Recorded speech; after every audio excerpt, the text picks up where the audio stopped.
Stone Cold. Ready? That's a theme song that everyone loves. Where's my snare? That's a good snare, right? I'm proud of that. Schmidt. I like it. It's like a meme, where people complain about their snares always sounding horrible. Right. They're ensnared. But that's pretty good. Yep. So welcome to Rhythm and Pixels, a video game music podcast. A podcast all about games, music, video games, and video game music. And I'm Rob Nichols. And I am eating celery. That's Purnell. He's going to eat celery away from the microphone. I hope. Depending. So, I'm a rebel, Dottie. I'm a rebel. We like crunchy tunes, not crunchy anything else. Yes. I learned by listening to you guys describe your music with food. Words describe food. Okay. That's right. We're going to have to do that this whole episode. So this whole episode is tasty jams that give you the stank face. Is that the full name? No, it's just stank face. And with us, we have Bruce Irons of the Mad Gear. What's going on? Hey, good to be here. Put it in high. Good to be here. Good to be here. Yeah. So the first question for Bruce Irons: what is your favorite type of pipe to use when you need to give someone the 411? Lead, son. I mean, look. I'm doing double good here because I'm bashing somebody that had it coming, but also we need to get rid of those lead pipes. We need to get them out of the system. That's right. We need to replace them with something that's not gonna, hurt people. So That's right. I'm a do-gooder that way. Mm-hmm. So it's like a lead pipe recycling program. You give it back to the police. The police will then recycle the lead pipes, but it's also good for the environment. Oh, right? no, police. No, we're not bringing the police in and all this. This is a street battle between street guys, okay? That's right. Yeah, if the police get it, they get it. You know what I'm saying? Right. They're probably corrupt Upside the at the head. time. You know how those games work. Yeah, they're just another gang. Except Streets of Rage, in which case they don't have what it takes to go above the law. Yeah, and shoot rockets at you for a clear screen attack. That's right. That's right. So I'm voting Axel for. Is it Axel or Alex? Axel. Yes. Axel, right? Yeah. Probably in Europe, he's Alex. Alex. Oh, okay. Then it's going to be Cody. There you go. Cody for That's president. Vital Fight. 2020. Mm-hmm. Yes, he is. Well, didn't he become president, or did he stop at mayor? I think he stopped at the mayor. I think he dressed up really nicely for Street Fighter V, but I mean, He still had that knife. Nah, yeah, we did have the knife. He totally had the knife. Totally had the knife. Yeah, Cody. Cody, get All over the place. Not that step-by-step Cody. No, we talking about the real Cody. that guy could fight. Though. Every time it comes back to TGIF, I love it. It has to. It absolutely has to. By God, I can't wait for the tangent episode. It's going to happen. Well, I mean, we should probably start with that. So, what's your favorite? What's your favorite on the lineup of the 1990s TGIF block? Me? Yeah. I'm gonna go ahead and say. Can I just say the experience of watching it No! with my Cop family out. on Fridays? Cop okay, I will say it's probably step by step, just because I really liked the theme song. It was pretty good. It was. And I feel like in the opening montage, there was the dumb guy. They show the dumb guy, and he had a Cody, right? That was like Cody. cheese on his head, Yeah, that's a right. cheese hat. Does this sound right? Yeah. So that's the one that's sticking out to me. Sister, also solid programming. Okay. I mean, those are the two that stick out to me. Step by Step just blew my mind because you had these two parents who neither of their careers actually pulled in tons of money, and they raised 6 kids and a maid, and they all went to the amusement park and could afford the cost And they all lived in one house. in one house, and no one died. Well, you know what? I don't think you ever saw their bedrooms, so it was probably all of them sleeping in one room. No, they totally did. I think Yeah. at one point they just had 2 to 3 of the girls in one bedroom and 2 to 3 of the boys in another room, and then eventually there was at least there was 1 or 2 episodes where they were fighting for who gets the one bedroom. You know how they do on We're those gonna get to shows. the bottom of Yeah. this. That's right. That's the Yeah, adventure. yeah. So also, one thing I want to bring up before we go too far into the show. Yes. So we actually had a comment on a Facebook message or Facebook page, YouTube page, and it made more sense to respond to it verbally than by text because I suck at text, but I'm great at speaking sometimes, not all the time. This time I will be. Anyway, You're losing it, man. that's true. Not true. Not true. That's not. So this person, he goes by Jingo78. And it was during an episode. It's not relevant. The comments was relevant. He says, you said someone got back into games at around this point in the show. As in they left games and then got back into them. I'm actually having a similar problem where I don't play games anymore. It's weird because I never thought I would ever stop being a gamer. I still buy games when I think I would like if I wasn't having this problem. I think eventually I will get back into games. I do want to say that your podcast and how enthusiastic you are about games is gradually helping me get closer to getting back into them. It's as if I like the idea of playing games but can't get myself to actually play one. Does this sound weird? Does this happen to other people? And I'm going to read his last follow-up because he made that second response too. He said, so at some point, I'll probably start playing games again in response to like something that Rob had said to him. He says, I'm over 40 and I played my first game on an Atari when I was 7 or 8. I really never thought that I would never stop playing games. I mean, I realize people's tastes change over time, but to just stop, it's more than a little concerning to me. And I wanted to bring it up on the show because it honestly is very similar to the predicament that I've dealt with in the past and a little in the present even too. And I think it's something that's worth mentioning because I feel like a lot of people that listen to this might have a similar problem if they never say it, in which I feel like for a lot of people in the world, video games, most people even, video games are just that thing you do every once in a while to pass the time. Equivalent to just watching something on TV after dinner, usual stuff. After TGIF. After TGIF. Right. That's right. You got to calm down from all that. All that excitement. Watching Steve almost get shot by that bandito. No dice. Carl's on the job on Family Matters, 8:30 p.m. But there's a specific set of people where gaming is less about being a hobby due to how much you're engaged in it. It becomes a part of your identity. So as to say, this is who I am. I'm Pernell. I play video games. This is what I do. So to have that moment in your life where suddenly you wake up and you're like, I don't really feel like playing anything right now, or I'm not quite feeling this game atmosphere that we're present in, it can come across as daunting because it's almost like you're losing a part of who you identify as and who you are. But with that said, it's worth remembering that despite the fact that you do take on this identification as a gamer or game-playing individual, it is still just a part of your identity, no matter how major it was. And if you're finding yourself in the predicament where you don't feel as though you have the wherewithal to press on and just play games out of enjoyment, put them to the side and use this opportunity to browse other would-be hobbies. Or if you don't have any, look into some random stuff. There's tons of things you can do out there that are so far removed from games that it would almost be perfect for you. Even if it's something as light as like, I want to start going for more jogs or walks and taking in nature. The games, of course, keep us in the house a lot. Flip the script, go outside, get some air, take it all in. And over time, what ends up happening, at least what happened with me, is that you don't really lose interest in video games and whatnot. You just get burned out because that is so much of what you do. And maybe something occurred in life or within the industry or within the hobby, the games you've been playing, that just kind of hit that burnout point where you just kind of lost interest. But over time of absence, either that one game might pop up or you might just feel that absence made the heart grow fonder. And they might go, I haven't played a game in like a month. I should just go ahead and boot some random little small time game up and just get a feel for it again. And it just typically just kind of works itself back into your life.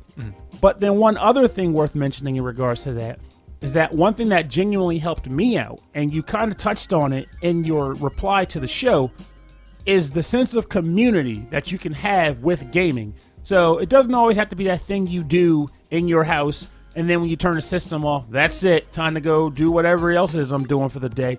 Gaming can be a social thing, just like people used to talk about TV shows. Like, what happened in the show? Do you see the part where the guy did the thing? Blah, blah, blah. And you know what? Not playing, like I don't play a lot right now. Not playing, it almost gets you more interested because I want to hear about like all these other things going on because there's not enough time in the day to play everything. That's for darn sure. There's too many good things out there to play. I'm prime example. I've played a ton over time. I play less than I used to, but even at my peak of playing games, I could not engage everything I wanted to play. Hence the backlog of death that I got at my house. Yeah. I mean, you just can't. But there's something to be said. Like, in Rob has experienced this many times on the show, like he just kind of pointed out.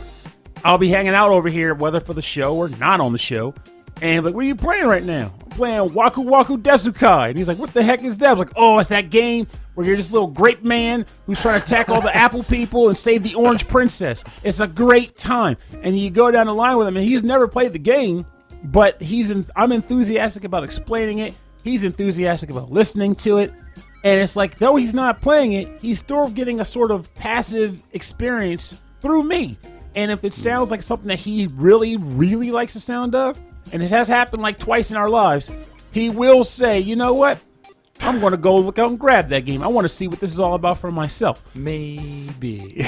Okay, one time in our lives. One time.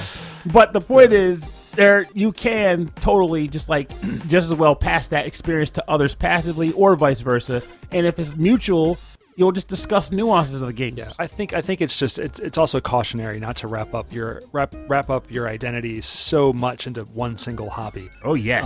Do you have any experience with this, Cam?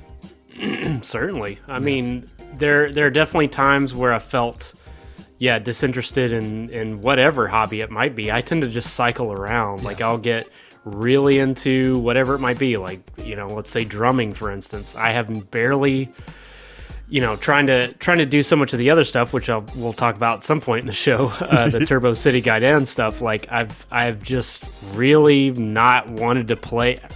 I hadn't had time, but also just not wanted to play drums so much. But now, like, I'm circling back around to it just because I haven't done it in a while, and I'm trying to, get back into a regular routine and put in about 15 minutes a day or whatever. And it feels really good. And part of that's due to my personality. Like, again, I kind of bounce from thing to thing. But there are definitely times where I get worried where I'm like, oh, maybe I don't like this thing anymore. But I almost always circle around to it. And just to reiterate what you were saying, it is very important not to wrap up your identity in not just your hobbies, but what you do. Like it could be your job, it could be that thing you're really good at, it could be so many things. But when you start to be like, this is what I am and what I do, that gets to be dangerous, because there are certain points where you may want to give that up, or you may have to give that up. And it's important to stay flexible is one thing, but also, again, just kind of having a security in your identity that has nothing to do with the things you fill your time with, I guess. That's right. Whether I'm Purnell master game player or Purnell expert hot dog eating competitor, I'm still Purnell at my core. Yeah, I feel like, especially in America, we tend to idolize like masters in their fields or like geniuses in specific things. But I feel like what's really useful and what's really great about people is, being interested in many different things and having a general knowledge, being good at 5 things as opposed to like being expert at one thing. Sure. And I think that's really important, in all aspects of your life. Right. So I thought maybe we could switch gears right here. And well, before we did, let's just say this last thing. Yes. This was in Remember advanced. As it advanced ahead of the show. Yeah, this is your cash advance on the words of wisdom from Purnell. All right, so let's switch gears here, because you have been working on something pretty special, and I think we should tell everyone about it. I talked about it a lot last week and the week before, but I think we need to. You're here. You're here. I am. You're clear. I am. The man is here. You don't want any more bears. You're clear for landing. No more bears. Let's do it. Get out of here, bears. Black ones, brown ones, get out. Okay, sorry. Enough about bears. Yeah, man, and it's. I've been working on it. You've been working on it. I mean, I've been staring at it. Yeah. Purnell's been giving us the thumbs up from the corner, which is always good. But yeah, man, I've been working on this animated thing for. I think I counted it up. It was about 18, 19 months, something like that. It's like started kind of germinating in May of 2018. But it's an animated show that's all done in pixel art. It's called Turbo City Gaiden or Gaiden. I don't know. I kind of like either pronunciation. They're both kind of cool in their own way. Right. But it's the animated adventures of the band I'm in, the Mad Gear. So us in pixelated form, and us just going through our normal Turbo City activities. Yeah, so Turbo City Gaiden, you can check out their Kickstarter. Tell us about the Kickstarter. Yeah, we're trying to fund a full season of Turbo City Gaiden. We've got a pilot episode out, which you can find on our YouTube page, youtube.com/themadgear. And and it just kind of shows like an example of kind of what we're going for. Future episodes will probably be a little bit longer and more action heavy, since it's a pilot episode. You got to kind of get the ball rolling a little bit. But yeah, you can head on down and actually Rob's part of the Kickstarter process, in that like included in our budget is him making additional games that go along with different episodes in the series. So to support that, you can just look us up on Kickstarter and help us out. Like literally anything helps, because Kickstarter's algorithms to an extent are based on your number of backers rather than the dollar amount you've actually raised. So even if you can just get on there and throw a buck at it, that's going to be helpful. So yeah, it's like an adventure, but like I don't know, it's not quite, I don't want to say it's irreverent. It's just, I feel like you've created this universe where all of these like weird video game things are possible, and it's really exciting to me. It's a slice of life beat 'em up. Slice of life. There you go. It's kind of like, it's sort of like a beat 'em up where you do have some fighting, but it's also like, well, what do they do the rest of the time when they're not, prowling the streets and punching people in the face? I mean, we know there's turkey in the cans, but how does it get in the cans? Who's cooking those turkeys?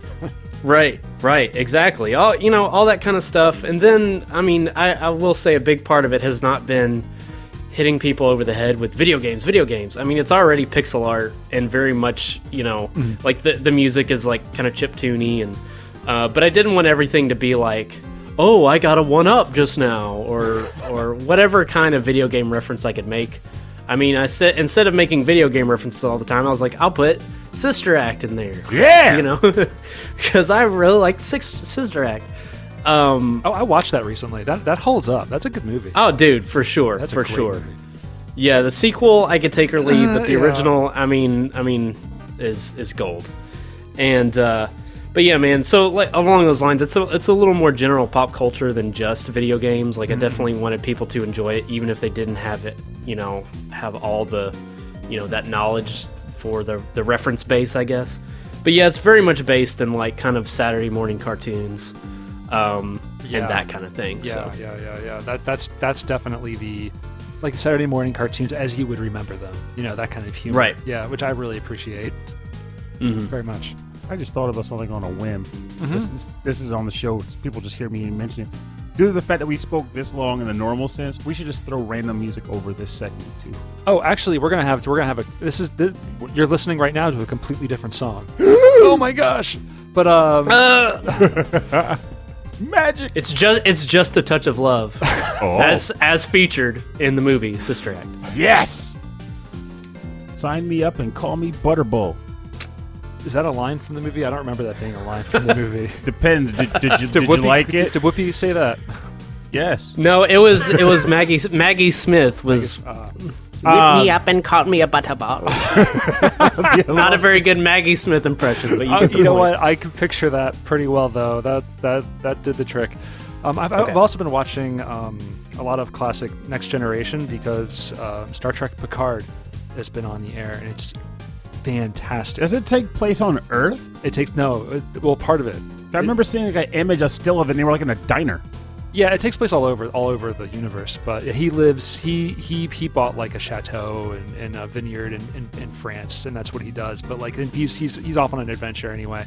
But it got me interested again in watching the original series, and I love seeing Whoopi Goldberg in the original series again. Like, did you hear so that hat? Which reminded me, did you hear that he mentioned that he basically invited her back for season 2 of Picard? Oh man, that would be so good because she was so important to that show. Like they had we got to get into the show soon, but they had a counselor on the show, Deanna Troi, but like I felt like she couldn't speak to the humans with authority the way Whoopi Goldberg's character could, and she wasn't human. She was like this super long-lived, like really wise person who just knew a whole lot about human behavior and was so good with everybody on the show. So was she just really good at code switching? Yeah, I think so. She grounded the show. She became like kind of the filter in which like we could view these people's lives. Oh, cool.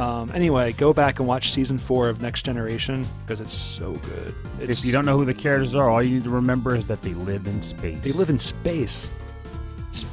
Wow. Okay. I mean, Rob, we do have to rewind for a second because we didn't, and this is my fault, but we didn't mention the game because. Oh, don't rewind. It'll come up later. We'll just talk about it. You'll get a double dose of Bruce Irons. Yeah. We just won't stop talking about it. We can talk a little bit about like some of like maybe I'd like to know some of your process a little bit, and I can talk about the game and how that came about. Sure. As we're listening to some music. So let's talk about our topic. Our topic is stank face jams. I had no idea what this was until they told me. So tell me what that means to you, Cam. Well, I was just thinking about there's this one track, and it's really one of my favorite all-time VGM tracks. So I'm embarrassed that I always get confused on whether it's level 4 or level 5. I think it's level 5, but it's from Bloody Wolf for the TurboGrafx 16. Yeah, it's a good and one. it just every time it comes on, like I start doing this little, like my face gets all like, I get like it's like a weird, if you know stank face when you see it, it's kind of like you smell something bad but you love it. Like, I love how bad this smells, and you kind of like your head starts to. Okay, good. I mean, I'm assuming the cover art for this one is going to be amazing, and we can have some stank faces on there to kind of illustrate what we're talking about. Yeah, but it's going to be. It's going to be weird. It's going to be very strange. It's going to be one of the strangest ones for sure. Okay, a lot of green wiggly lines to illustrate the stank. So an Earthbound anyway, battle, I guess. Oh, definitely. A whole scratch and sniff. Yeah, Master Belch. That's right. That's right.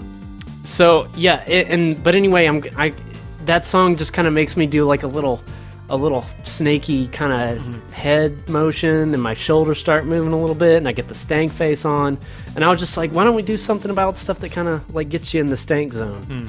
So yeah, it's usually stuff that's a little bit on the slower end, doesn't have to be, but it's just things that are a little bit funky maybe. Yeah, bass heavy, real bass and I heavy. heard that loud and clear. Yeah. I think that's where we're all at. So. Before we get started, that Bloody Wolf track, is that the one that's like that has like that funky beat, that boom, ba boom, boom? Yeah, it has like a glass smashing sound. The glass shattering. Yeah, they played that and it was composed by the Bad Dudes, I think. Yeah, so you just listened to Stage 5 from the game Bloody Wolf, composed by the Bad Dudes. Well, they arranged by Cameron Childs. They played it a lot on the Legacy Music Hour, and okay. And I remember them like they just couldn't get over that, and I was like, this is really good. Also, I just want to plug the latest episode of the Legacy Music Hour. Go download that. They have. Say the names. Gotta keep it in the timeline. It's so funny. What is it called? Oh, thank you. It's called You're Fired. Oh, and they play. Oh, is that how you tell me? Jeez, Rob, You're fired. They play this song over and over again. That's super chill and super funky, and they're just like, "Hey, glad you came into my office. I see you've been coming in late." And they're trying to like fire somebody in the coolest way possible. But anyway, go download that. That's peak to me. That's peak Legacy Music Hour really is when they get caught up on these weird bits for like 20 minutes and just trying to like make each other laugh. That's to me the best stuff. I really liked it. I had to work on Saturday, and I had my headphones on, and I was like working under a desk, and then all of a sudden like they start doing that, and I just start laughing my head off. It's so funny. Yeah. All right, so your first stank face track, we all chose some pretty big tunes for the show. It's gonna be some meat and potatoes. It's all over the place. So what do you want to go with first? All right, this is Slow Moon from Streets of Rage 2. This was released on the Sega Genesis, and it was composed by Yuzo Koshiro.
ants on a eat that peanut butter, baby. Ants on a log. Earl's gonna spit out his celery. All right, Oh, don't. You're listening to Slow Moon from Streets of Rage 2 on the Sega Genesis, composed by Yuzo Koshiro. Yeah, wow. This every bit of this track is just, it reeks of the funk. Yeah, it's so stanky. So stanky. Straight monster. That's a good pick. This is like some camembert you left out on the porch after your wine and cheese party. It's not like July, but it's May, so it's a little hot, and it just got a little funky overnight. Oh my gosh. But you can't stop sniffing. There's something about this No. track. The more you listen to it, the more you hear. I feel like right before every new section of the song, there's like a little like drum fill, or there's like a little like bridge of like a keyboard section. Something's always happening in this track. It's really interesting. Yeah, it is very layered, and as we were listening to it just now, I was hearing that little doot doot beep beep beep kind of like high pitched stuff. Yeah. But then there was another kind of thing that was a similar voice that was coming in under that, and I was thinking about how, like, you know, you hear the bass, it's sort of that doo doo boo doo boo doo doo doo doo, and then there's the kind of clavichord kind of thing, like sort of Stevie Wonder sound and stuff. It's just so good. I never made that Stevie Wonder connection. What do you feel, Pernell? What do you feel when I definitely never caught that Stevie Wonder. Though I will say that I never really got so much of a feeling from a particular track when it comes to Streets of Rage 2. It's more like a boutique. So there's always a lot of discussion about this, like what is truly the best of the Streets of Rage games, you know. And everyone has their own personal take. Though I don't think I've ever met anyone that liked one the best. But OST wise, I will say, even though 3 was the most experimental, so I love it, but for a specific reason. 2, as a boutique, was probably the greatest of that whole set. And every track does its own little thing to the soundtrack as a whole, with this one being honestly very nice. Yes. I'm trying to remember what stage it was. I want to say it's the second one. This is like the this is not stank face. This is my stance face. I'm taking a stance. I think after so many years of doing this show, I think Streets of Rage 2 is my favorite, because not so much of the gameplay or music wise. Okay. And maybe gameplay wise, but like there's a smooth sound that Koshiro has like kind of woven into all the tracks. There's like some organs and there's some like violin kind of pads. And I'm really, really into it. And in Streets of Rage 3, it's a little harsher. Yeah, it's very experimental. Definitely. That's what I mean. Like, I never find myself thinking that it's like the best of the bunch, but I give it peak credit because of what it did with what he used. Like, I know people. I was one of those people. Now I think about it, that hated the OST back in the day, but listening to it now, it's like my taste grew into that. So, like, I listen to it now, I'm like, wait a minute, this sounds like something I started listening to in the 2000s, and now I like it, you know? Whereas back then, the only thing I liked from that OST was, like, the Poets 2, but now that I still love the Poets 2, holy pickles, like, this track is amazing. But Streets of Rage 2, from a standard standpoint and just general quality standpoint, I think it holds the torch, but at the same time, I don't think it diminishes 3, despite the fact that 2 is as highly regarded as it is. Yeah. 2 it's just Jimmy. It's Jimmy. It's Jimmy. Yeah, Jimmy Dog. Dreamers still my favorite on that OST. Yeah, Dreamers too. is a great one. Yeah, Dreamers is a good one. I think it definitely deserves its notoriety, and I feel like you could easily make the case that this is the best. That Streets of Rage 2 may be the best 16-bit console beat 'em up. I would just agree. because it's a full package. Yeah. The game itself is so tight and perfect. Even though I just played it recently. Like, I just played it for the first time like 2 years ago. It was like the very last thing I bought on the Wii Shop because I still had some points left over before they closed it. Mm-hmm. And I was just like, yeah, this is really good. And I was a SNES kid growing up, so I totally missed out on Streets of Rage. But I mean, the style of the rest of the soundtrack isn't really my kind of thing. Like, I like dancey music, but not necessarily dance music, like house music. Yeah. But it's just executed so well. and it works really well within the game. And then, like, again, just the game itself is just super tight. And even though I will always, Final Fight will always have my heart, like, I have a lot of respect for this game specifically, just because it's just so perfect. You know? One big thing to remember is, like, Final Fight was a port of the arcade.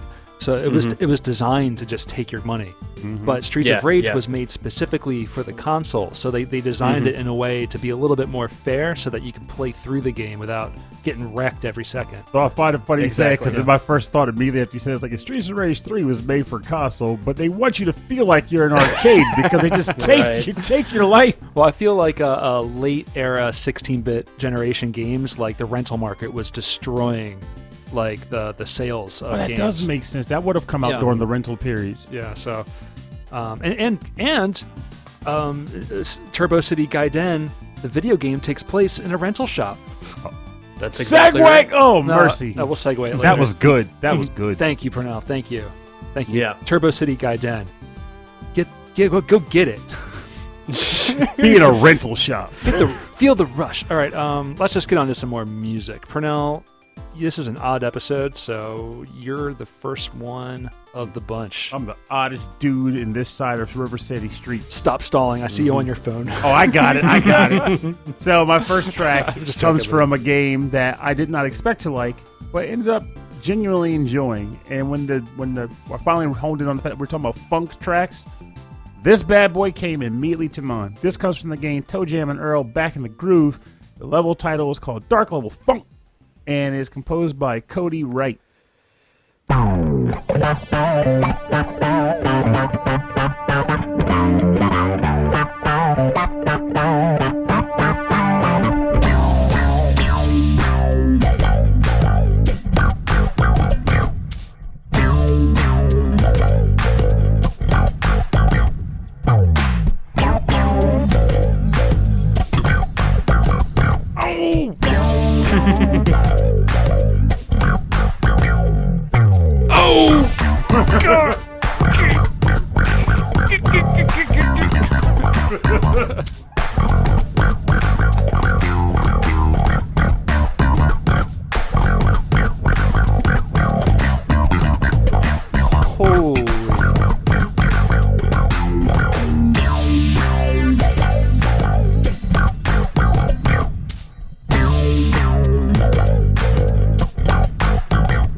All right, put your shoes back on, Rock, because we're back. You were listening to Dark Level Funk from the game ToeJam and Earl Back in the Groove, composed by Cody Wright. This track is out of sight. Man. Has all the bright pieces to make you feel all right. I'm telling you, if you're listening to this, especially if you're listening to this in the car, rewind the episode, start it over again, and turn it up. That was amazing. This track, Yeah. I love the fact that this track plays on the more annoying levels in ToeJam and Earl, being the levels where they kind of put up like a fog of, I guess call it a fog of war, since where you can't see too far out. Right. So you're highly susceptible to like distance attacks and crap. So it's very problematic. And yet, this is the best track in the game, so you kind of look forward to the harder levels because you get to hear this playing in the background while you deal with them. So good. I so love good. If you listen, I was getting chills throughout. Like, it just, I like all the breaks, even though they weren't really like throwing you for a loop. Like when it would have those little breaks where you kind of be floating for a second, and then it'd come back in. But when it came back in, it felt so good. Would you say it And it's reminds very you of like the simple. smell of someone leaving mayonnaise out in the sun for too long? But you still won't put it on a sandwich. Dang right, I want to do it. Now, this is someone playing the bass, but instead of a guitar pick, they're using a ham.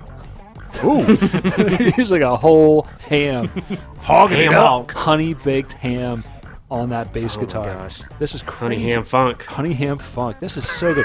If you listen really closely, the percussion sounds like Sega Genesis percussion. It's kind of crunchy. I bet that's what they were going Yeah. for too, because they were trying to emulate the sound from the original ToeJam and Earl game. Because this whole project was like meant to elicit memories and feelings of playing that old game. What I liked is that it kind of a little bit quoted the original version with that do-do-do-do-do. Yeah. Like, I can't remember. I think it's the main ToeJam and Earl theme that has that, like, kind of lick in it. But you can definitely tell they're trying to reference it, and that, this composer definitely was studying the old stuff, trying to do his own thing and succeeding, but like referencing the old stuff as well. You studied the old masters, and That's right. That's right. it's so like that. That's good. This is a good one. Yeah, fantastic It's good. a fantastic track. And the thing about like ToeJam and Earl, I especially like, because I didn't play the original Genesis one. And I'll admit the reason why was because back then visually it didn't look appealing. It looked slow, Yeah, it was. Yeah. But like I played this one and got a lot of enjoyment out of it. But the thing after it actually grew on me, and I came to really like it. But the thing that really shocked me is that aside from Rogue, let's not go there because we know there's Rogue and then there's Rogue likes inspired by Rogue. I feel like this is one of if not the first roguelike games to come out, because this is a roguelike. Yeah, on the Sega Genesis. Yeah. Yeah, it is. It is. The random stages and items and stuff. But like, yeah, it's not this weird system where the items are, you don't know what they do. It's not quite that far. No, right? yes, it is. Oh, it is? Is it? Yeah, some of the boxes are question marks, and then you open them. It's like, oops, got the crappy thing. You're like, you don't know sometimes. It's very frustrating in that respect, I'll say. Oh yeah, that's pretty good. So, I'm going to bring us into another Sega Genesis jam. How about that? is it Yeah. is it Marmalade? This is this is Blueberry.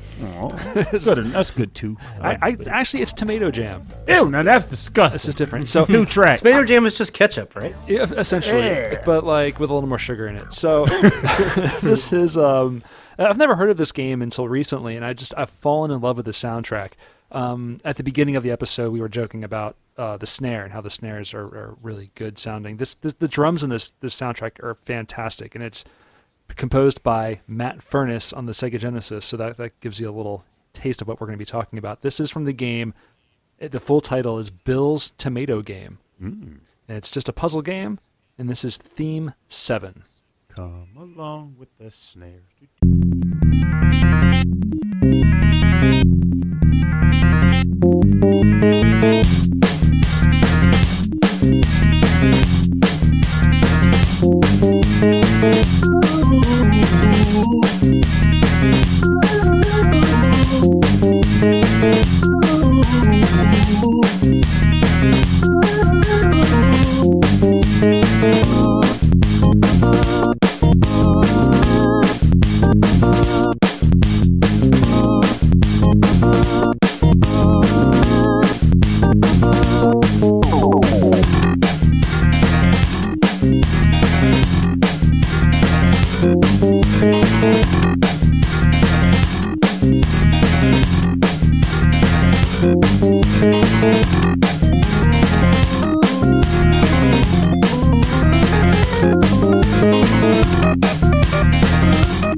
This is Theme 7 from Bill's Tomato Game. I don't know who Bill is, but Bill's Tomato Game for the Sega Genesis, and this is the one and only Matt Furnis on the drums. Give him up. Get up. Give the drummer some. Give it drum some. Matt Furnis. 2-time. Yeah, like I've never heard sampled drums this good on the Sega Genesis other than Streets of Rage before ever. And the Streets of Rage soundtrack is just sampling like 808 like drum machine hits, but like really well. This is like a full-on kit. Like it's a drum break or something, and the whole soundtrack is almost just like this. It's funky, it's a little fast. The bass is so deep. And if you're listening to this episode in headphones, you're welcome, because the stereo effect is insane. I'm sorry that it's not coming across to Cam here, but it's so that little it goes from side to side. Yeah, it's like the second section of the track where there's kind of an extra keyboard solo that's like kind of like it's like beep beep beep. It's going left to right really hard. It's really crazy, but and the bass, like this is really like, to me, what the Sega Genesis is best at is doing pure low sine wave like tones. It's just like really like the Sega Genesis can't do it. The Super Nintendo can't do it. The Nintendo can't do it. This is like the one system that was like, this is as low as you can go. And I imagine a lot of people playing this on their home televisions, like on their TVs, didn't hear any of that because it's that low. Like it probably the millions of kids at home playing Bill's Tomato Game. Yes, exactly.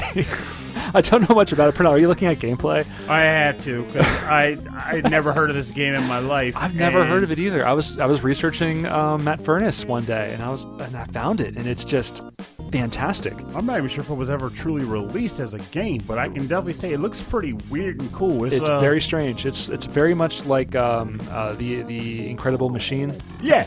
Where you're kind of making a Rube Goldberg, but with tomatoes flying around. You're trying to get tomatoes through sawmill. You're trying to get a living tomato through a sawmill and a factory and a bakery to save your tomato friend, because that makes sense. Because that makes total sense. We've all been there. That one time, for sure, for me. I got to tell you, it took a lot of retries, but I managed to pull it off. Hey, you're a better man for it. A gloppier man for it, too. Better and gloppier. So this is a good opportunity to talk a little bit more about Turbo City Gaiden or Gaiden and what. not Gaiden. That's like how the kids said Ninja Gaiden back in the day. Yeah. And then you hear Gaiden later, and you're like, Gaiden sounds good. Yeah. Like it has a better ring to it, I think. Is it still Ryu or Ryu for you? I would. God, if you just asked, I don't know because you asked me. You know what I'm saying? Like you gotta. I'll probably say Ryu. Yeah, I'll say Ryu. Yeah, definitely saying Ryu when I was a kid, though, for sure. I said Ryu as a kid. I don't think I ever said Gully, though. I don't know who said Gully, but people were saying. This is a Gully. I was not. I don't get where the Gully comes in. There's an I. It's clearly an I in there. If anything, I would just mispronounce it differently, but it wouldn't have been Gully. You guys remember that Save the Earth movie, Ferngile? Oh, oh God, Ferngile. Oh, who doesn't miss Ferngile? Sonic Boom the Earth. That's really funny. I'm imagining, just a tree with a tank top. So you came to me a while back about doing a beat 'em up game for a series you wanted to do, and I think I was playing around with some ideas, but I never really executed on it because I was transitioning jobs and I didn't want to really commit to anything right away. Well, sure. I think what happened was I had actually kind of dropped the idea for the series for a minute because I was waiting so long on artwork that my brain was like, well, I'm going to try to think of something else. And I started thinking about like games and, maybe doing another Mad Gear game, because we did one back in 2017 that's like very NES styled beat 'em up. Yeah. Very like straightforward kind of stuff. And I was like, oh man, what I really want to do with the beat 'em up is what I still want to do with Rob eventually is like do kind of a gang fight situation where it's like a beat 'em up, but it's almost like team beat 'em up, and it's like 5 versus 6 or like Crash and the Boys. I've never played Crash and the Boys, but yeah, so I can't say either way. But I mean, actually, the closest thing that I've heard is like I was telling somebody else about the idea, and they said there's a game. Well, I have played it. It's called Little Fighter, and it's kind of similar in that you're on a team and you're fighting a whole bunch of people. But anyway, I talked to Rob about that, and like he said, he was busy with some other stuff, and nothing really. Not to interrupt your story, but yeah, I think you weren't able to really do much with it at the time, so it just kind of, that idea just sort of languished for a little while. Yeah. And then I came back to you once the show had kind of gotten up and running. Yeah, that's when I decided, I want to do this and not what I'm doing. I want to do this more than what I'm doing as a career. So I'm like, all right, I'm just going to spend more time doing it. And then I was like, all right, let's just go. And you sent me some preliminary artwork that kind of put together into some demos, and I started working on game mechanics. And it's not perfect, it's not great, but I'm really happy with how it looks, because it's supposed to be kind of fun and silly, and I think that's what we've accomplished. And I wouldn't downplay the job he did, because I feel like for what it is, that being a single screen brawler, it feels legitimate. Then once we got into the later stages of development, I remember saying that to you, now it feels your classic 16 8-bit brawler, and it really came together. Yeah, the adding the little polishes at the end and updated artwork and stuff like that, things start to really come together, like adding menus and stuff. That's never the fun stuff to program, but then when it all comes together, you kind of fall into oh yeah, now that I can do this, and this is going to look better, and this is going to look better. But now I'm really excited about the next games that are going to come out. So if you go to check out the Kickstarter, the Mad Gears Kickstarter, we'll have more of that, and there's going to be much more fighting mechanics, obstacles, and physical challenges. And volleyball. Volleyball, yeah. I want to do a volleyball game. Mad Gear Extreme Volleyball would be so awesome. Yeah, I told him I wanted Dead or Alive, but with Mad Gear, so jiggle physics. So in other words, just the Mad Gear, and we're all little doughy, So we just kind of jiggle a little bit. You know how in Double Dribble, is it Double Dribble? No. In Tecmo Bowl, when you get a touchdown and the guys come up and they do a high five. I would love if after every score, you could just have the characters, if the game would go into this high res mode, and you have these guys high five each other, but they're wearing crop tops and stuff. It would be like a little FMV movie. They just throw in really low res, high res for 8-bit, but low res for 2020, the year 2020. Man, that'd be so funny. Yeah, I would like that. That and the dating sim is really the two things kicking around in my head.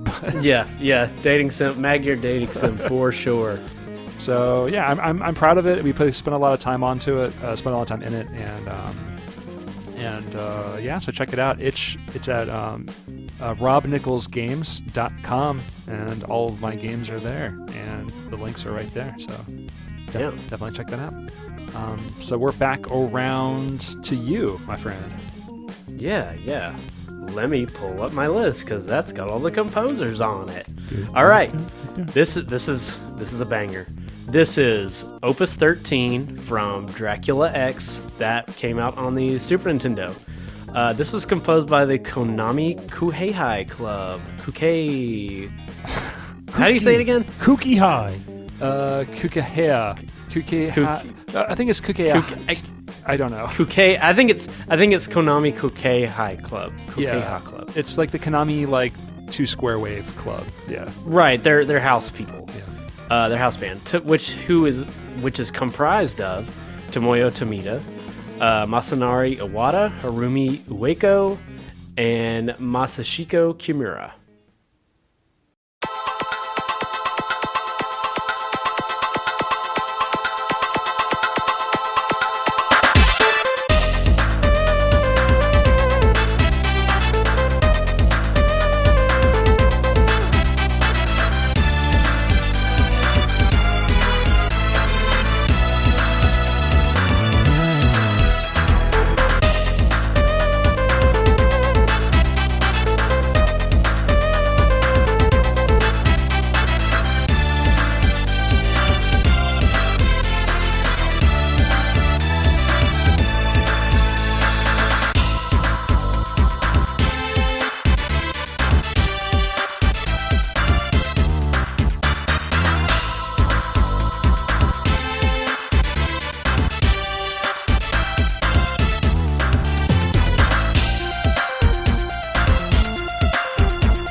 This is Opus 13 from the game Dracula X, also known as Rondo of Blood. This is for the Super Nintendo, composed by Konami. It was composed by the Konami Kukeiha Club of Tomoya, Tomita, Masanari, Iwata, Harumi, Ueko, and Masahiko Kimura, the Konami in-house band. And yeah, every song we've been playing today, I'm just going, whoa, wait a minute, what is happening here? I'm really happy with this subject. I feel like it makes you pick good stuff. How are you not going to? This is a topic that I didn't expect to be able to do all right with, because quite frankly, while I do like funk music, funk is not usually what I hold on to when I walk away from a game. It's usually just something that sounds good in the moment. But I was shocked. I was able to rummage. Yeah. Man, did I rummage. I wasn't expecting... I found some good tracks. Wasn't expecting funk from Castlevania. Oh. Yeah. They don't and that's what this... Who said Castlevania meets Janet Jackson? Yeah, that was me. Rob. Yeah. And that is exactly right. That's probably why I love this track so much, because it feels like 90s pop. Yeah. And that's just... I mean, I can't help myself. I was a huge Michael Jackson fan when I was like 7 years old, and... You know, it just really hits me in that spot, and the bass in this one especially is what feels so 90s. That like sliding, like kind of synth bass. It's just so delicious. There's go ahead. I'm sorry. There's not a lot of Super Nintendo tracks that have really clear bass like this. I feel like really clear notes and good high end, like the hi hats and like the drum section. They're not muffled. You know, they're very clear. You don't get that clarity that often on the Super Nintendo. Yeah, and that's the thing. Like, there's, like you mentioned, Rondo of Blood came out on the Turbo Graphics 16, which I think it was the Turbo CD or something. Yeah, it was a duo release. Oh, it wasn't a HuCard soundtrack. It was Super CD 2. Ooh, okay. Yeah, so that version of the soundtrack is very like quote unquote high res, but like I don't like it as much. It's not super different, but I feel like it's got a little too much going on. For some reason the Super Nintendo one just sounds more clear as to what it's trying to do. But anyway, yeah, I mean, this one has a specific sound that you don't really hear a lot on the Super Nintendo, like you said, and it's a little more synth-based as opposed to, like, real band-based, and I just feel like they killed it. Like, it just sounds so good. It's very good. They killed it, bit it in the neck, resurrected it, and then it ravaged and pillaged the nearby town. Every 100 years, the soundtrack to Rondo of Blood rises once again. And man, does it suck. Wait, got it! Oh. I get it.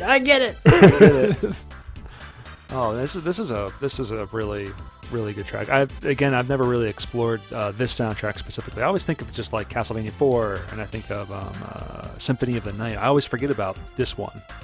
I think it's good to check it out. I think this is the only one that's quite this far in this direction. But the rest of the soundtrack is definitely solid. I think a lot of people were brought back onto this because of Symphony of the Night, though, since that's sort of like a sequel to this world's Castlevania. Oh, I see. So it's a lot of people are like, wait a minute, who's this? Who's Maria? Where's she come from? Oh, there's this whole game over here. You never played it. And then people went back. And how Richter went from kind of like super anime, which I guess is more canon now because now that he's in Smash, they went with the Dracula X / Rondo of Blood look rather than the Symphony of the Night look where he looks like, you know, fancy sailor pirate man. Which I'm for that too, but it's definitely a very different look. I always thought they were fairly similar. I have to go back and check because I know it was like because like there's that first they're opening. Small. They are pretty small. Because there was that opening scene from. Well, I mean more the if you look at the cover art of Dracula X and compare that to art.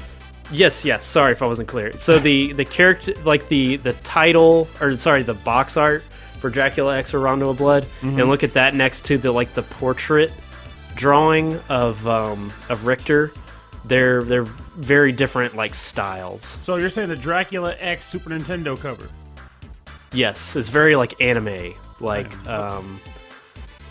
with the kind of the spiky hair and all that kind of stuff. Ooh. Whereas the art for Symphony of the Night, I mean, it's kind of iconic now, and it kind of became the look of Castlevania for a little while. But it's very like everyone looks a little more, I don't know, like it's more realistic, but everybody kind of has a more feminine look to them. Oh, no, I know exactly what you're talking about now, for sure. Okay, yeah, that's Ayami Kojima. I thought it was somebody else. I always associate that look with the artist of like Final Fantasy VI. You know, Yes, you know what I'm talking about. Yeah, I don't know the name, but it's very like wispy kind of and ethereal. Like it's not very defined as opposed to the anime one where it's all like, you know, very defined. Yeah, super hard edge. But yeah, you said it was Yoshitaka Amano. Yes, that's who it is. I love that art style. There was that one vampire anime, right? Vampire Hunter D. Yeah, that was him. Yeah. Vampire Hunter C.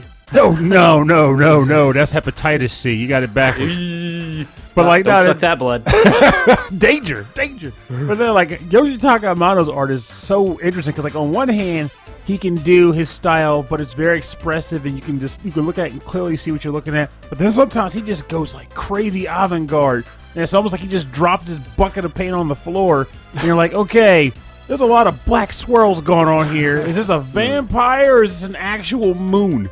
I don't know what I'm looking at, but it does look appealing, whatever it is. It definitely goes abstract, but it definitely has a dreamlike kind of look to it, which I would like about Final Fantasy. Like, I feel like that'll fit together really well. I would love for Final Fantasy, like the newer games, to kind of maybe look back to that style a little bit more. I think there was a particular specific reason why he stopped doing art for those games. I'll have to look it up one day. I don't know. I'm hoping it's not horrible, but the I just hope it's not horrible. I'm sure it was like creative differences or something. Oh, all of our heroes. Anyway, so the artists now, the ones who did like The World Ends With You and that's Tetsuya Nomura. Yeah, Tetsuya Nomura. Because it's all leather and buckles and zippers. And I feel like Final Fantasy is zippers. Like, that's what it is now. We're not talking Rescue Ranger zipper. We're talking actual apparel zippers. And I'm into it. But we're not talking squirrel nut here. The squirrel nut zippers. Oh my gosh. But I feel like I would love to see some more games look back to that style. It's kind of that high fantasy, dreamlike.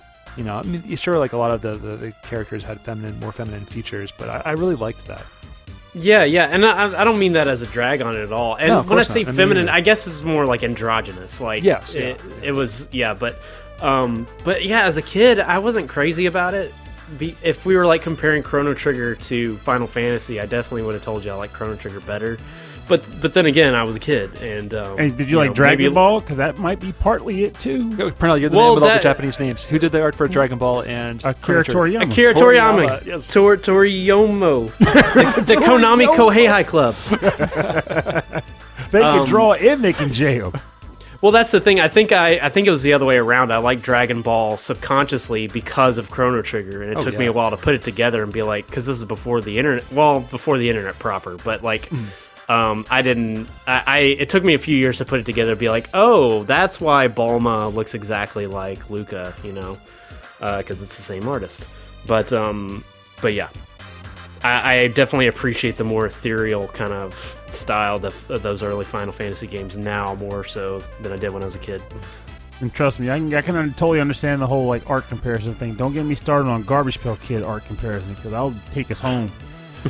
I have a whole nother podcast. I have a story for you about Garbage Pail Kids. Surprising. I don't know how it's incredible this came up without you in the conversation. I'm definitely. I'll tell you in a minute. So let's go on to your second track.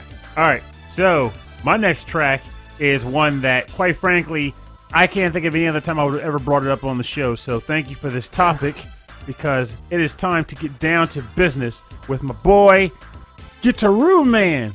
Track being called B-Jam Blues, composed originally by COIL, and the chorus in the song itself is sung by Brenda Vaughn. No relation. Vaughn. Vaughn. Everybody, there's a new king in town. Get ready. Mojo, Mojo, Mojo King, baby!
Wow.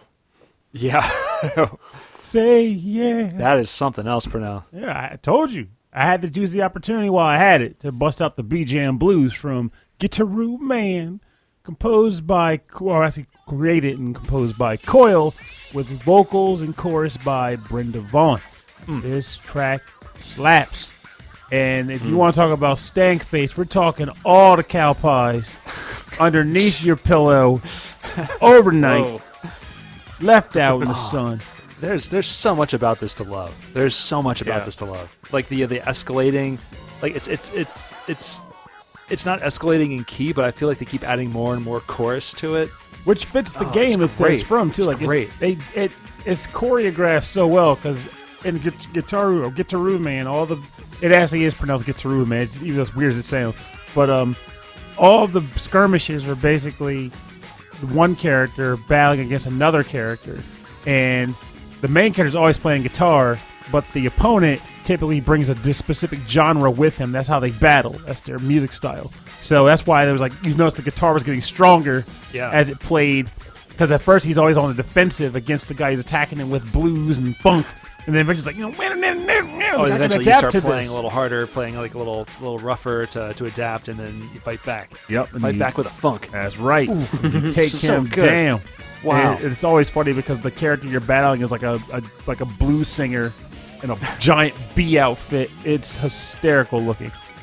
And it's great. It's so good. So good. That was a good one. Do you know? Are you? I don't know. I know like Purnell and I are really our friendship is kind of rooted in rhythm games. But are you into any like music games at all or anything like that? No, it's funny. I was just talking to my brother-in-law about this yesterday. And referenced, which we haven't even brought this up, how we met. We finally got to meet at MagFest. Yeah. But I was just telling him, I just never have gotten into any music-based game really at all. Like Guitar Hero, never really got into it. Even playing drums for, I think, Rock Band or Guitar Hero 1, I was awful at it, which kind of hurt my ego a little bit.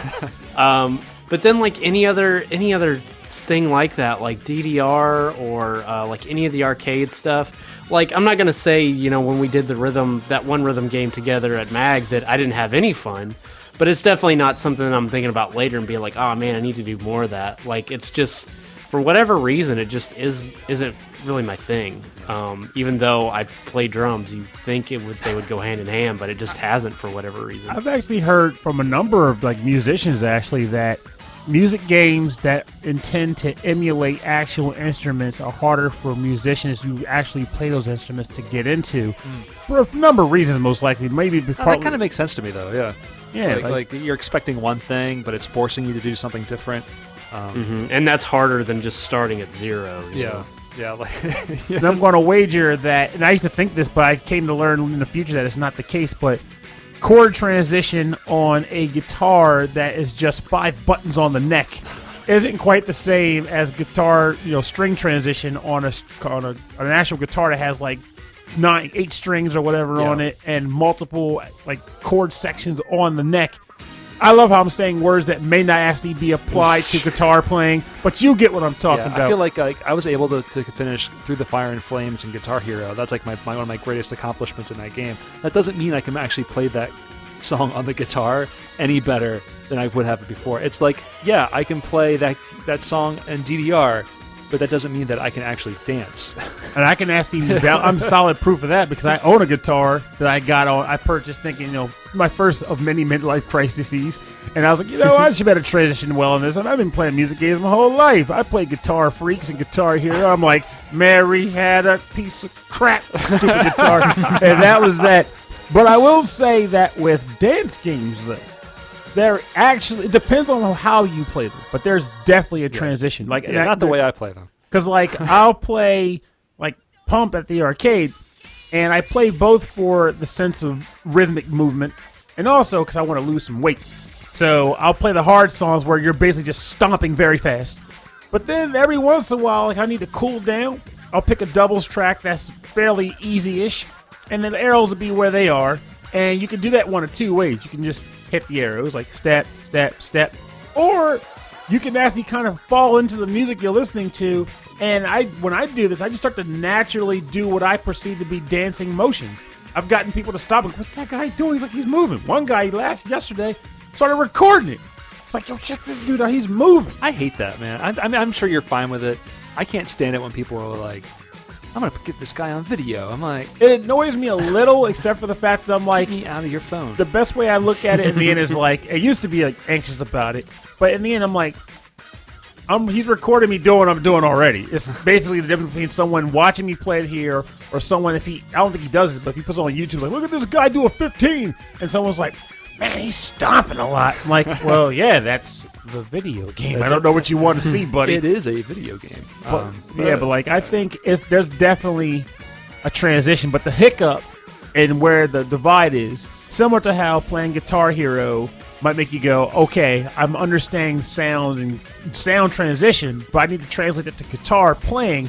There's a huge hurdle there being taught, okay, there's a chord. Here's how you play this chord, and then here's how you transition between all these different chords. But with a dance game, however, if you're like, okay, I have enough rhythm to keep up with the actual pacing of a 14 or 15, now I just need to learn some moves. Yeah, now you gotta start playing 18s per now. Never. Yeah, play 18s. I played that 15 and wanted to die. You gotta play that's my pack. Chase Me by Dreamcatcher. I can go ahead and confirm that. Yeah, I mean, if we're talking playing DDR versus actual dancing, that's kind of comparable. Although I am kind of giggling internally at the mental image of somebody clearing out everybody on the dance floor, the dance circle, and somebody's like, oh, here he comes, and then doing DDR dancing, just with little imaginary squares in front and either side. I'm gonna tell you something. I gotta tell you something about that though. That kind of works. I'll tell you why. So this is before DDR was ever even a thing, mind you. But growing up, I was always taught that if you find yourself in a situation where you need to dance, but you don't quite have it. Though I'm not sure if I may just learn this myself, but I believe my dad taught me this. But anyway, you can't fail with the two-step. Because as long as you have some sense of rhythm to what's playing, the two-step is actually dancing. It's bland dancing, yes.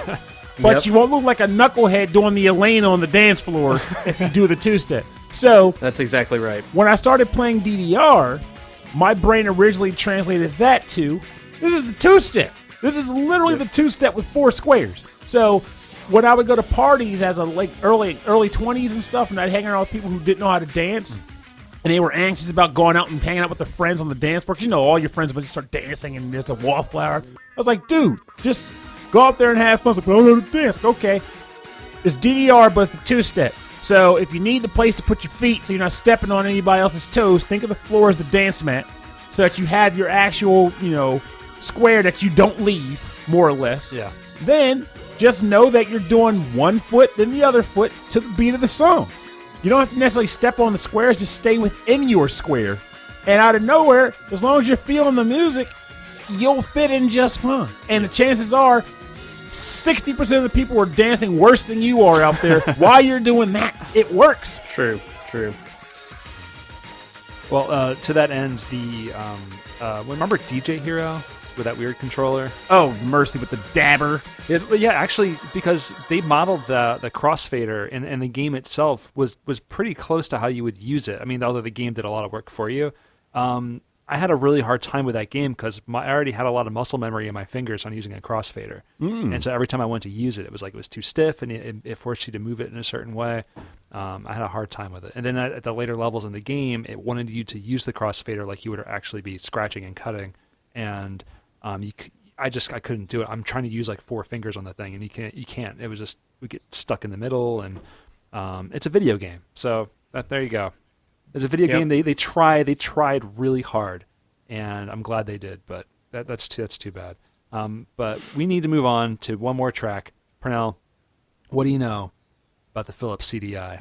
I know that it sucked. What do you know about the Zelda games? I know that really sucked. Have you heard the music of the Zelda games on the Philips CDI? I tried to block those out. This is Ganon's Lair Passage from Link, The Faces of Evil on the Philips CDI, composed by Tony Trippi and William Havlicek. Pity the poor fool who got that far. Yeah, right.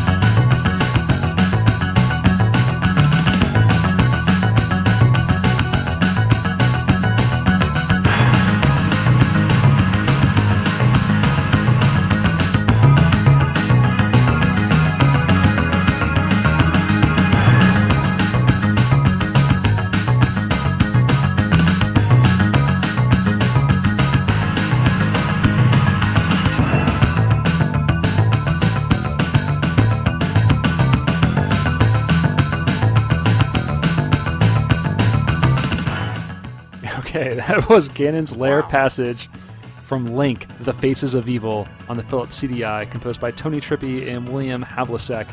And yeah, I'll just keep it short. I really like orchestra hits. I like the the really cheesy guitar samples. The soundtrack is not great quality, like sound quality wise, but there's so much music in this game. Like they made an enormous soundtrack for this game, which is pretty awful.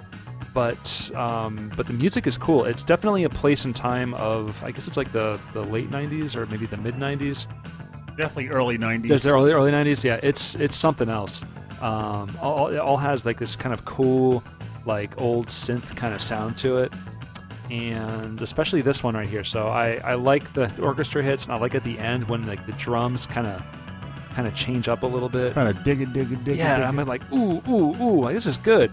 I would have never thought of this. I watched the Game Grumps play through it, and it was really funny. They suffered through the entire game. The entire game. Actually, every single Zelda game for the CDI they've played. Oh, Christ. And every time I'm watching it, I'm like listening to the music, and I'm like, wow, this is good. Like, I remember I remember back. I will say it. Go ahead. Sorry. No, it was okay.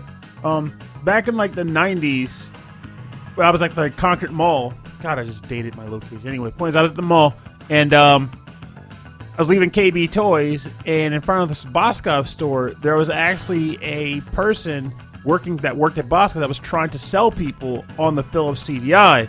So he was like trying to entice people that were leaving the toy store, like, "Hey kid, do you like Nintendo?" And you're like, "Yeah." You run over there, and he was like, "We don't have Nintendo, but we got that guy Link. Check out this game he's in." And you're like trying to play this game. He's trying to really get you excited for, like, even as a kid, this game sucks. Yeah, This is not fun. He had the Zelda and the Link game. There's a reason why responsive controls are important, and I don't think it's something we analyzed as kids, but you get older and you're like, ooh, you need to be able to understand where you are and how to move. Mm-hmm. Yeah, what were you going to say, Cam?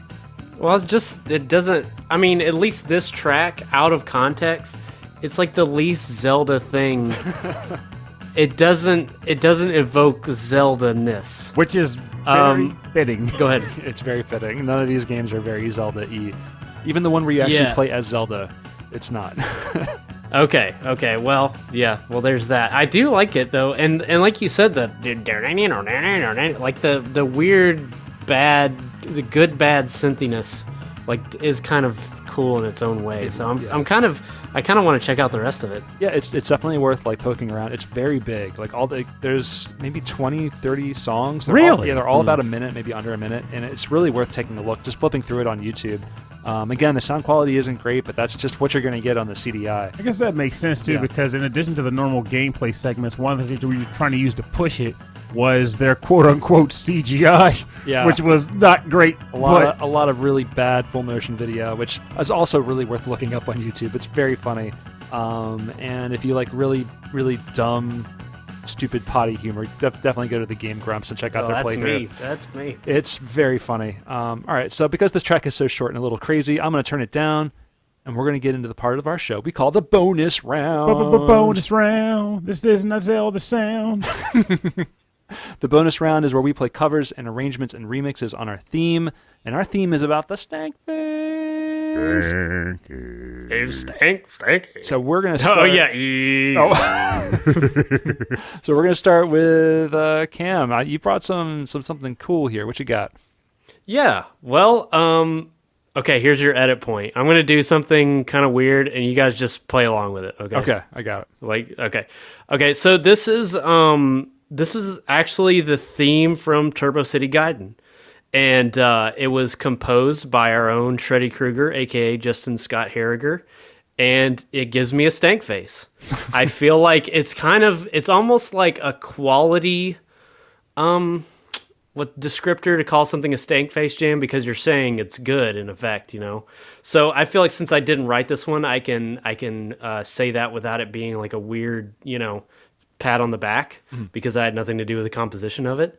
But it's done in a kind of a Super Nintendo kind of way. I think if you got a sharp ear, you may hear samples from certain games that you might be able to pick cool. out. Yeah. So I'll let y'all do that before because I don't even remember myself. I need to listen to it again. But where some of the samples are from. But great.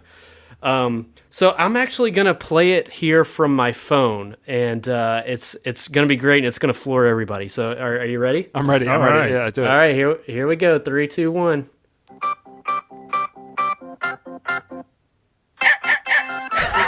Oh my freaking god! I hate you so freaking much, this stupid freaking song. I hate it. Where did you find this crap? Why did it get submitted in the first place? Oh god! Like, that's a banger, right? That is atrocious. It's so good. Shreddy Krueger needs to be fired. That's amazing. He needs to be fired. I was not expecting that. He should be fired. You need to hire like, Genius. Absolute genius. Time to hire And a good- Slasher Voorhees here. Get the superior here. Like, he gave that to me, and I just patted his belly, That's- and I just gave him a Pat his treat. belly. Oh, And like we just played frisbee for hours. straight in the kennel. Oh my gosh. Right to the kennel. Digging holes in the backyard. Right to the That's kennel. Lock him All up. right, for real. This is entitled Nebuli, and it was actually featured in a game called Forbidden Planet. It's kind of like a Metroidvania type game. Oh, okay. But more recently, it's become the theme to Turbo City Gaiden, which you can hear in the intro. So yeah. Oh, let's check it out. Better not hear any barking.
smokes.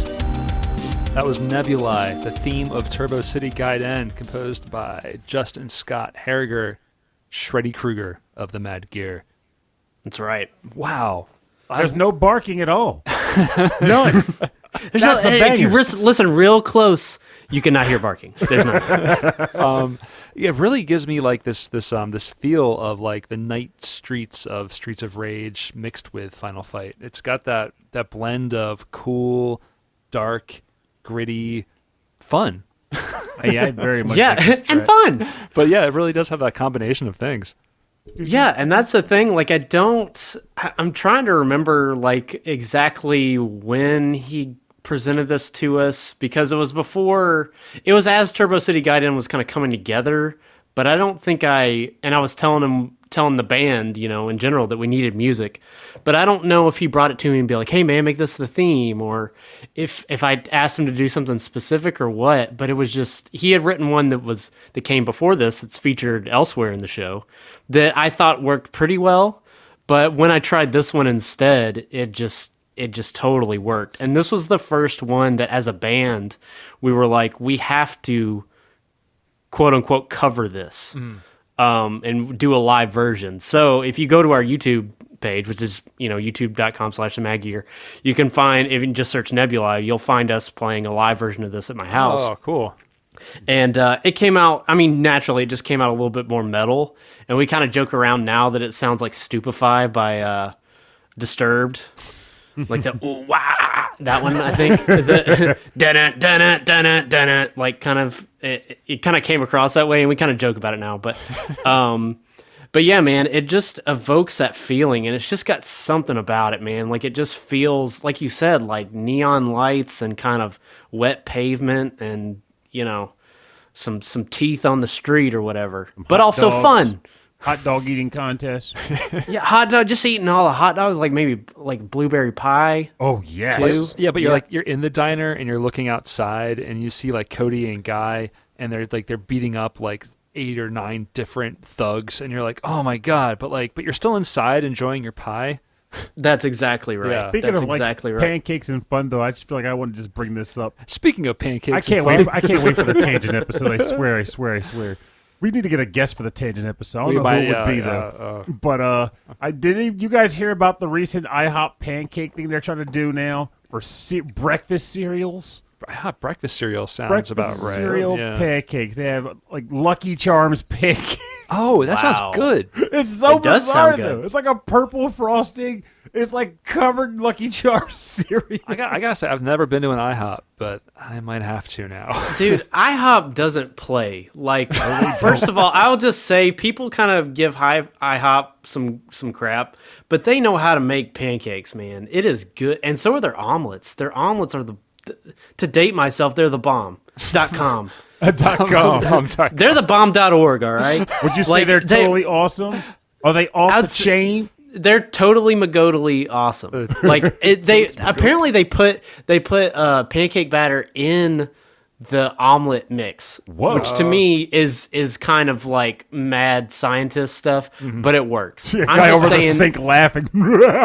Exactly. Rise, my omelet. Rise. Oh my gosh. Well, so fluffy. Well, I thought that track was the bomb.co.uk. .io. Pernell, what is your bonus round track of the night? I got a little experimental on this one because I knew what I wanted to play, but I totally forgot about the whole 2-track thing for guest episodes. So I was like, okay, I got to get this track in here, but I need a remix for it. So I found one. Oh, good. Here's the hoping we all like it. I like it, though. This is from the game Kid Chameleon. It is the Funky Town remix, and it's composed by Hyde 209.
a stanky face.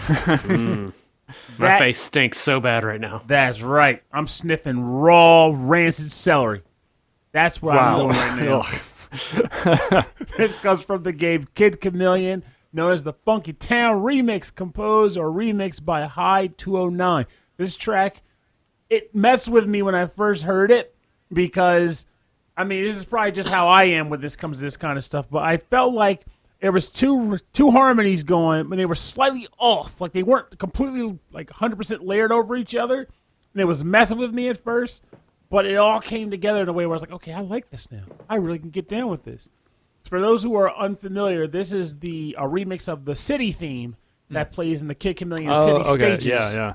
So, and it already had a funky beat in and of itself. But this just kind of took it up to like an 11. I remember it was 4 or 5 years ago when we were still living in the city, and you came over to our place, and we were playing Kid Chameleon like on the 360, like it was like a downloadable thing. That was on Genesis Collection. Oh, the Genesis Collection, and you were like, it was like a master class in how to play Kid Chameleon. You were just destroying this game. So good. It was amazing. It's the game where I learned the word plethora. All right, so I'm switching it up. This is still the same cover. I'm going to play what I originally picked for Purnell later. But this is KK Disco from Animal Crossing, A New Leaf. This one is arranged and composed by Pixel T. And it was originally composed by KK Slider himself, Kazumi Totaka. Also, side note before you pause it, Yeah. this is a conveniently timed track because as people are listening to this episode, they may well be standing in line to pick up the new Animal Crossing on Thursday. Oh, that's right. Yeah, you might be standing in line listening to our episode to listen to this track. Only the true fans lick the cartridge. That's right. A slurp.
Okay, that is KK Disco from Animal Crossing A New Leaf by Pixel T, composed by Kazumi Totaka. And it is done up in the J-pop, J-funk, city pop style. With a dose of everybody wanting to rule the world. Yeah, I don't know how that got in there, but it worked. It worked really well. So yeah, I'm going to explore more of Pixel T's tunes, and if you'd like to hear more from the artists on the bonus round part of our show, go to rhythmandpixels.com, and we'll have links to Bandcamps and SoundClouds and their web pages everywhere we can go online, download the music, buy the music, and support these great artists.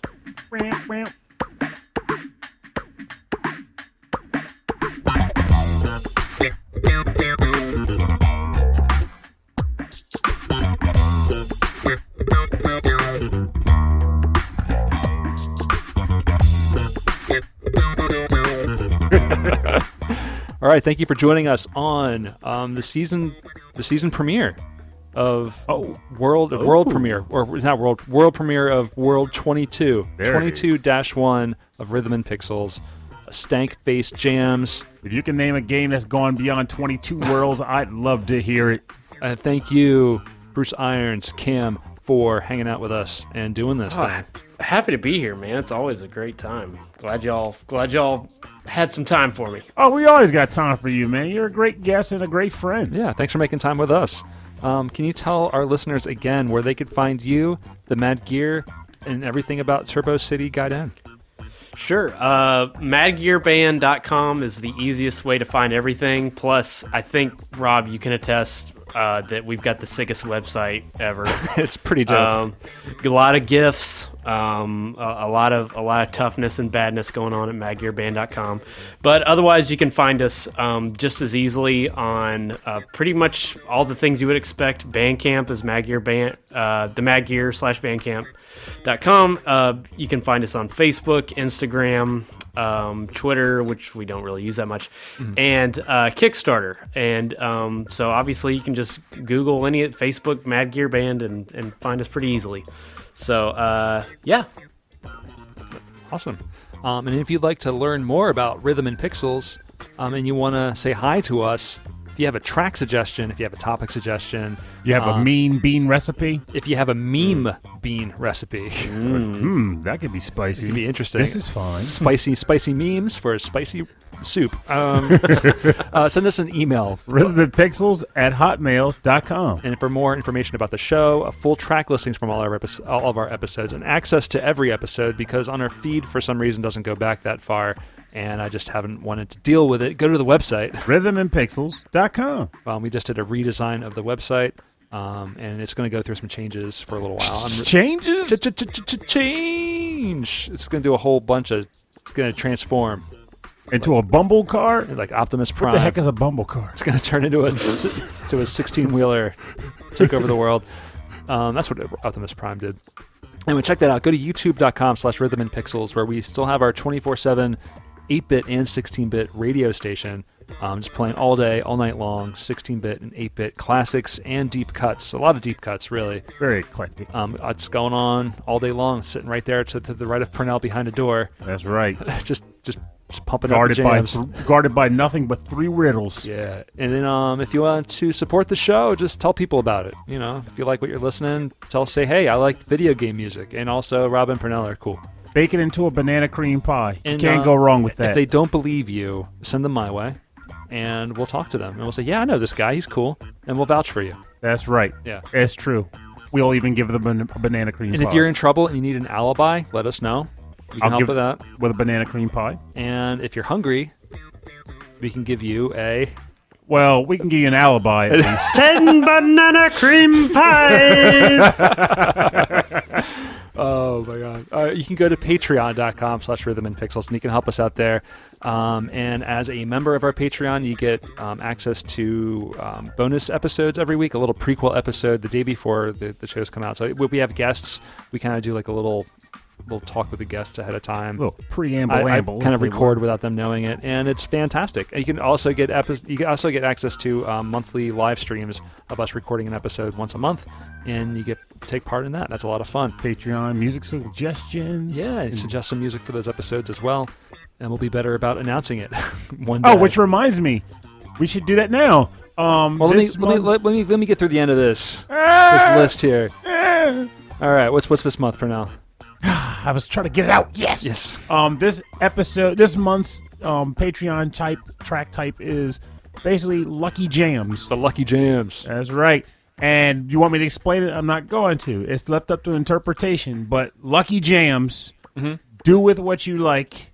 Send us... And use that testimonial to give us the deets. Send us an email. Send us a Facebook message. I don't care how you send it to us. We'll see it. We'll see it eventually. Oh, yeah. Yeah. But we also like to thank all of our Patreon members at the end of every episode. That Nick Walker, Mike Myers, Johan Perez, Dave Taylor, Reinhard Salkova, Andreas Merleberg, Dan Loughton, Phantom Jest, Steve Miller, The Autistic Gamer 89, Cameron Worma, Christopher Shenstrom, Bobby Arson of One Up Funk, Wicked Sephiroth, Carlos, Get off your feet, Carlos. Kung Fu Carlito from the Heroes 3 podcast, who also worked on Turbo City Gaiden, which is fantastic. That's right. That's right. He helped out with some of the art. Michael Bridgewater from the Forever Sound Version podcast. Brian Pitt, Chris Murray, new Patreon member Butsbo. We also have Hammock from KVGM, The Last Wave. We have Bruce Irons from the Bruce Irons from the Mad Gear. That's him. That's him. We also have Ed Wilson from the VG Embassy. That's not him. Another great podcast. Alexander Proudfoot. We have Davy Cakes. We have The Dude or Das Dude. We have The Last Rican or Das Last Rican. Bedroth, Kitsurito, Solus Sanctuary, Mix Six Master, Damian Beckles, Joe Vasallo, OK Impala. That's a lot of OKs. Impala. OK Impala. Yeah, that's right. Christina Sin, Alex the Messenger of The Messenger Presents a VGM Journey, another excellent podcast. And David Smith. Thank you all very much for your continued support of our little program. Actually, I think David Taylor's new too. We got 2 new members. Did I miss David Taylor? Now you said his name, but I think he's new. Dave Taylor is new. Dave Taylor. I think we said somewhere we would say their name multiple times. Dave Taylor. We even got a guest. Dave the Tool Man Taylor. Oh. That's royalty on our show. Thank you all very, very, very much for your continued support of the show. It really keeps us going. It supports everything that we're doing here, and it makes us want to keep doing more and do better. It's genuinely a fun time. Every week without fail. So thank you all so much. I'm not exactly sure what we have planned next week. We might have a guest next week, although it's kind of short notice. But that's it. I want to thank you again to Bruce Irons of the Mad Gear. Thank you. Yep. And, Thanks for having me. Yeah, and we'll see you next week. Thanks for watching, listening. Watching where? How? What? And be good to each other.